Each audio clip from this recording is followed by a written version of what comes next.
I'm always interested in this, Josh. When speaking to people who have done, pro wrestling and MMA, um, has it ever been difficult for like you specifically to kind of switch those gears when you're doing one or the other? And like, let's say you're going into a pro wrestling match, and I know that the blood sport stuff you do is pretty physical and all that, but like to not actually try and hurt somebody, is that ever something? I'm sure you're good at it now, not doing that, but in the beginning, was that ever a difficult thing? Uh, no, it was just all about going out there and telling the story and trying to make it seem as legitimate as possible. And I think the ultimate goal for a professional wrestler is to go out there and compete in such a way that everyone forgets that they're watching a pro wrestling Hmm. match, and all they're seeing is the unfolding of your basic classic good versus evil heroic battle, and they're caught up in seeing how things turn out, and they're emotionally invested, not anything else. Hmm. If you can pull that off in any number of ways, and it's not about necessarily the moves you do or anything, it's deeper and more subtle than that. But I really do believe it's the kind of thing that you know it when you see it because you feel it. Mm, okay. That makes sense. And when did you start? Because I know you did NJPW stuff a little bit, but I'm sure it Uh, goes back a little more. 2002. No, Okay. uh-uh. Wow. No, I trained for 2 days prior to getting in the ring with Yuji Nagata. And I Okay. say trained, and that was just basically me and Yuji figuring out what we could do Right. and getting used to each other. Wow, okay. Man, a lot of juggling that you've been able to do throughout your career, man, with actually fighting and then the pro wrestling and even doing the coaching. Like, I mean, you said it was, not a problem with hook and shoot and all that, but was the juggling ever kind of stressful for you, doing all these Well, yeah, things? I mean, and it still is. I have much bigger eyes than a stomach, as the saying goes, and I'm constantly overloading and I'll tell myself, okay, don't take on that many things again, and then I go ahead and do it anyways. For one reason, either by opportunity chance, just something falls in your lap, like I can't pass this up, or I go out and like think, oh no, I got enough time, I could do this as well. It's like, oh no, I really don't have the time for that. Gotta try though, right? Yeah, I guess so. But um, for me, let's just say with someone like Megumi Fuji, Mhm. my thing was you are an insanely incredible athlete, and the world should see what you have to offer. So I'll do whatever I can to make that happen. And I'd come across some other athletes like Shayna Baszler, Janelle Marquez, and Sophie Baggerdi, and there's a list that keeps going. And it was simply a matter of, well, if you're willing to give me your time, your blood, and your sweat, then let's go. I'll be here for you.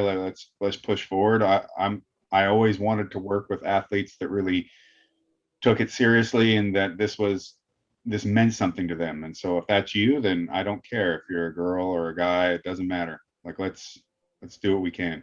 This past weekend with the UFC, we kind of had some interesting scorecards. But do you prefer the global, where we don't score by rounds? Do you think that's Right. better fit for MMA? I'm not into, I don't think scoring by rounds is a useful metric for No. scoring MMA fights. I just don't think so.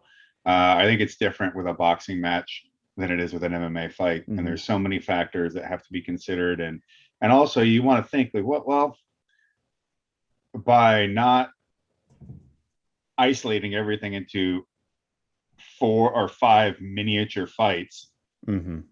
it it changes the way you would approach said fight, because you could be 10-9 guy uh, for 4 rounds, and then the fifth round someone really puts a whooping on you, and it's like, Hmm. nope, you lost. I don't care that you run one quote unquote 4 rounds.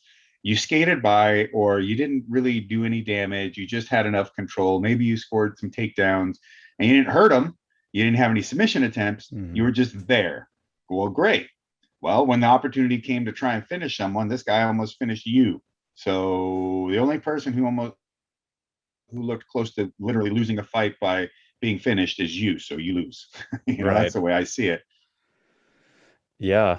I mean, it seems like a bigger and bigger issue by the week these days, unfortunately. But I don't know. We'll see how that Well, progresses. that's because, like I said, given enough, if you let a game be played Yeah. enough times, people will figure out how to game it. How, despite the spirit of the game, they'll figure out how to play it and maximize their efficiency within that game, just regardless of what that does to the spirit of the game. So, unless you're willing to actually make changes as need be, Mm. then this will always be the case. In every system, anything you create, it doesn't matter. Everything is subject to entropy in the universe. This is no different. Humans are no different.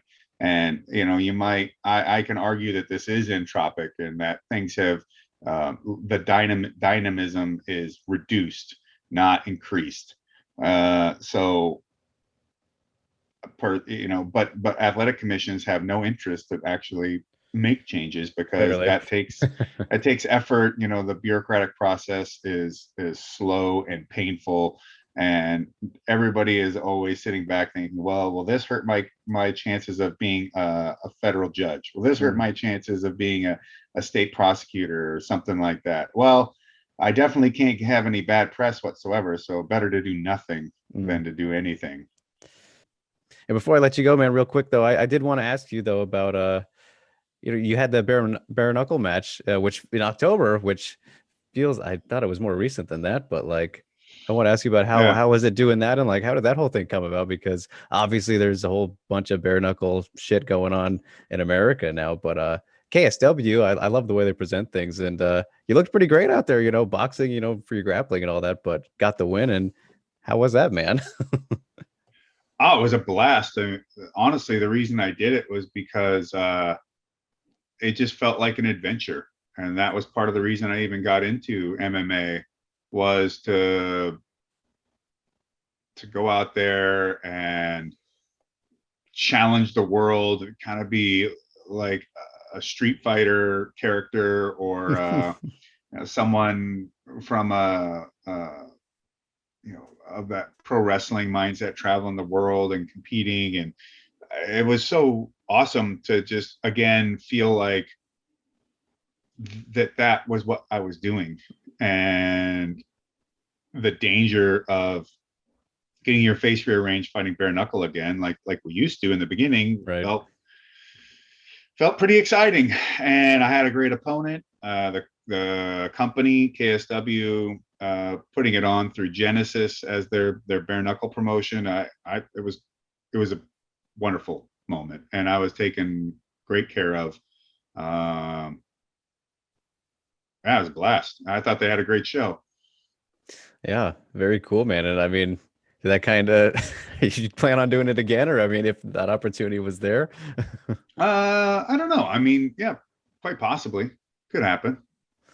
Yeah, very cool, man. I mean, I just love KSW in general with how the feel that they make their fights feel like, it really like watching that fight, particular yours in the bare knuckle. Um, I mean, most of their fights, it feels like a gladiator kind of throwback. Really, it's a European thing, right? Just the Coliseum type of vibe. And I don't know, I'm sure it feels a little bit different when you're there, but they do things uniquely, don't they? Uh, yeah, sort of. I guess they bring a lot of that pomp and circumstance that you would have got um, from Pride and the way that Mm, was laid out. I mean, it feels like a big to do. It feels like it's a big event, and the fans in Poland are pretty jazzed up about their fighters and watching a good fight. I've gotten a lot of Polish fans from being over there and competing, and I really appreciate the enthusiasm. yeah, I can imagine. A very passionate bunch.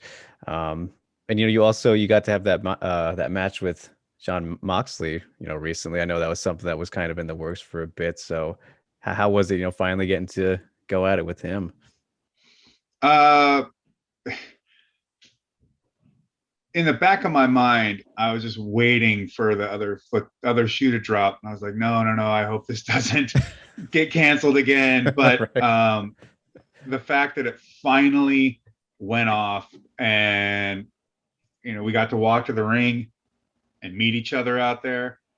Yeah, it was. It felt pretty awesome to be finally presenting that fight, that match, and I think we did a hell of a job.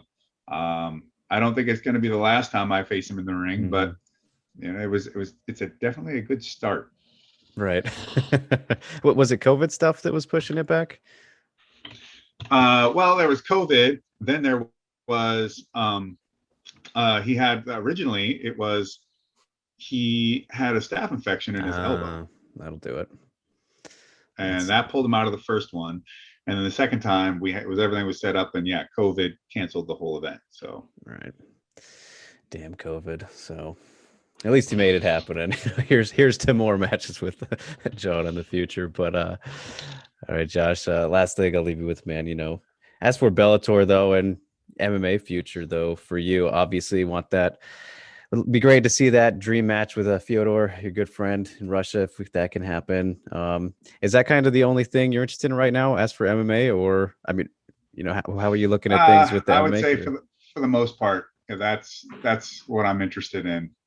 Uh, uh, is getting that fight with Fyodor. I mean, that's a fight worth having. That's a fight that's not got a lot of time to be made left to happen. Right. And yeah, Would you feel kind of incomplete if you don't make it happen? it would really suck. Yeah. Yeah, I know. It would really suck. We're so close, but So I hope that's not going to be the case. right. Right. Well, fingers crossed, man. It would be really cool to see, especially in Russia. I mean, they never thought about that because, the first time, what was it supposed to be in like Anaheim or something when that event was? But yeah, Yeah, and honestly, it sounds even more fun to do it in Russia. enemy To be perfectly territory. honest. Yeah, Yeah. yeah. Yeah. Oh, hey, you made it to the end. Thanks for watching. Really appreciate it. If you like this video and want to see more like it, give it a like and maybe subscribe if you haven't already. Until then, we'll see you next time.